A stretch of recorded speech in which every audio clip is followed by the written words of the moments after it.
बानी chairman PTI को, उनकी अहलिया को आज 14 साल कैद बामुशक्कत सुना दी गई। गुज़श्ता रोज साइफर केस में 10 साल की सजा हुई। क्या नून लीग जो मुतालबा करती थी कि तराजू के दोनों पलड़े बराबर होने चाहिए, तो तराजू के दोनों पलड़े बराबर हो गए? बिस्मिल्लाहिर्रहमानिर्रहीम। हमने कभी किसी तराजू, हम तो चाहते इंसाफ हो, इंसाफ होना चाहिए। मुझे तो कभी कभी ऐसा लगता है कि ये सहूलतकारी हो रही है शायद इमरान खान के लिए, उसको मजलूम बनाने की कोशिश की जा रही है। The hasty way they have adopted वो प्रॉपर नहीं है। इमरान खान की देखिए, इस केस के दो एंगल, एक पॉलिटिकल एंगल है, एक लीगल एंगल है। लीगल एंगल में इमरान खान ने खुद तस्लीम किया, मेरी घड़ी मैं जिसको चाहूं बेचूं। उन्होंने ये मना नहीं किया कि ये घड़ी मेरी नहीं थी और हमने तोसा खाना से नहीं लिया था, और भी बहुत सारी चीजें उन्होंने कहा हमने लिया है, तो वो एडमिशन था उनमें। ये बड़ा इस्टेब्लिश केस है। दूसरी तरफ जब साइफर का मामला है, इस साइफर के बाकी चीजें छोड़ दें, ये साइफर कहाँ चला गया? देखिए, प्राइम मिनिस्टर हाउस में जब कोई चीजें आती है तो उसके इनवर्ड और आउटवर्ड की एंट्री होती है। तो क्या पाकिस्तान का प्राइम मिनिस्टर हाउस इतना अनसेफ, अनसिक्योर है कि यहाँ पे कोई भी दस्तावेजात आए और यहाँ से चला जाए? तो ये एक अलग चीज है। मगर the way it has been conducted, वो मुझे एज ए लॉयर मुझे अप्रोच नहीं कर रहा है, अपील नहीं कर रहा है। मगर यहाँ पर जो कुछ हुआ है, ये शायद एटलीस्ट आप एक्नॉलेज तो कर रहे हैं कि जिस तेजी से ट्रायल चलाया गया है उसके अपने अंदर बहुत सारे लूप होल्स हैं, लेक्यूनाज है, और अल्टीमेटली जब सुपीरियर कोर्ट्स में मामला चैलेंज होगा तो कहीं ना कहीं इसका फायदा बानी चेयरमैन पीटीआई को पहुंचेगा।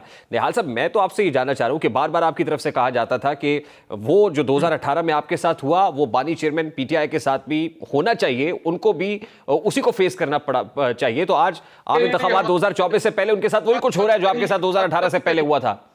नहीं, खतर नहीं। हम एक बात जानते हैं कि जो हमारे साथ हुआ है वो किसी के साथ ना हो, नाजायज किसी के साथ ना हो। अगर नाजायज क्या होता ना तो फिर हम कहते कि हाँ जी हमने नहीं, लेकिन आप एतराफ कर रहे हैं ना कि ट्रायल जिस तेजी से और जिस उजलत से चला है वो नाइंसाफी है। बतौर लीगल आप पर्सनालिटी, बतौर लॉयर आप एक्सेप्ट कर रहे हैं कि गलत हुआ है?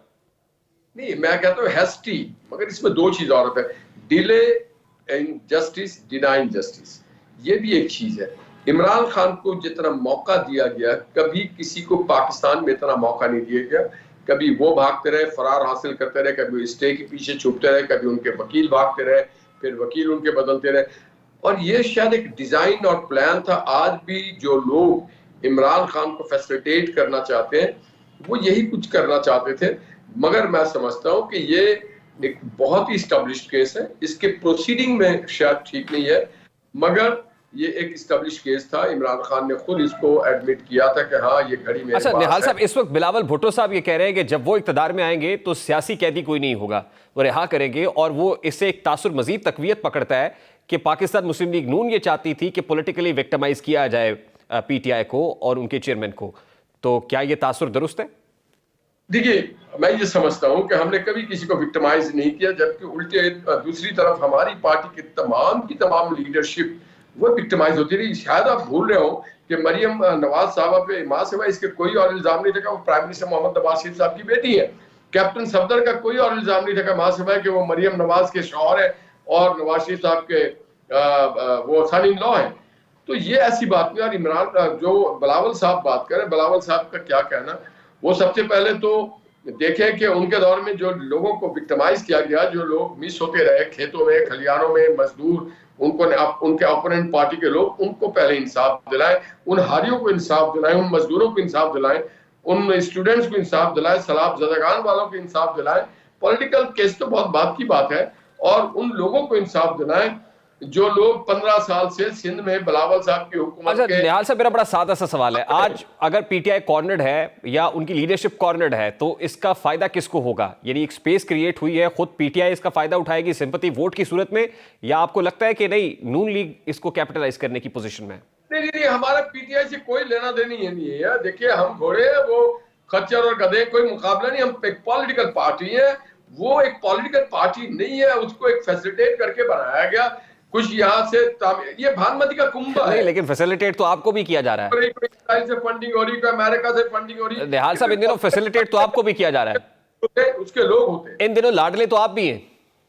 नहीं, हम लाडले अवाम के, अल्लाह के बाद अवाम के हम लाडले हैं। और हम लाड इसलिए हमारा है कि पाकिस्तान के इंफ्रास्ट्रक्चर को हमने डेवलप किया, पाकिस्तान को हमने पोर्ट्स दिए, पाकिस्तान को मोटरवेज दिए, पाकिस्तान को बिजली घर दिया, पाकिस्तान के नौजवानों को लैपटॉप दिया, पाकिस्तान की ज़राअत को बेहतर किया, किसानों को 16 एकड़ जमीन दी हमने, हम लाडले हैं। पाकिस्तान की जीडीपी को हम बहुत आगे लेके गए, पाकिस्तान में सीपैक लेके आए, पाकिस्तान में मिसाइल प्रोग्राम लेके आए, पाकिस्तान को न्यूक्लियर पावर बनाया। इसलिए मोहम्मद नवाज शरीफ पाकिस्तान का अवाम का लास्टली निहाल साहब, लास्टली एंड वेरी क्विकली, ये वोट को इज्जत मिलने जा रही है? ये तो पाकिस्तान के अवाम को फैसला करना होगा कि वोट को इज्जत देना चाहिए। इसके अलावा कोई और पाकिस्तान के पास कोई और हल नहीं है। पूरे पाकिस्तान को मिल करके आपकी हुकूमत ये तो आप वोटर सपोर्टर्स को, आप पब्लिक को याद कराएंगे तो फिर अवाम को याद आएगा कि वोट को इज्जत दो भी कभी आपका बयानिया था। आज भी है ये बयानिया, कल भी था, आज भी है। ये कायदे मोहम्मद अली जिन्ना से लेकर आज तक हमारा ये बयानिया थोड़ा सा चेंज हुआ है ना, कि जो आपको वोट दे उस वोटर को इज्जत दो। मैंने कही ये तशरीह सुनी है कि तशरीह बदल गई है वोट को इज्जत दो की। अगर आपको याद हो, अगर आपको रेहान याद हो, तो 2013 में मोहम्मद नवाज शरीफ साहब ने वोट को इज्जत दिया, वरना इमरान खान की हुकूमत नहीं बनती केपी में, वरना पीपुल्स पार्टी की हुकूमत नहीं बनती सिंध में। और यहां तक कि हमने इज्जत दिया कि बलूचिस्तान में हमने अपने इत्तेहादी पार्टी थी बीएनपी वाले डॉक्टर मालिक साहब को कहा कि आए पहले आप हुकूमत करें, तो हमने हर के वोट का, मैंडेट का एहतराम किया है। और अगर हम ना करते तो ये इमरान खान की हुकूमत तो केपी में नहीं बनती। वहां पर तो फजलुर रहमान साहब भी थे, पीपुल्स पार्टी वाले भी थे, हम भी थे। तो हम वोट को इज्जत देना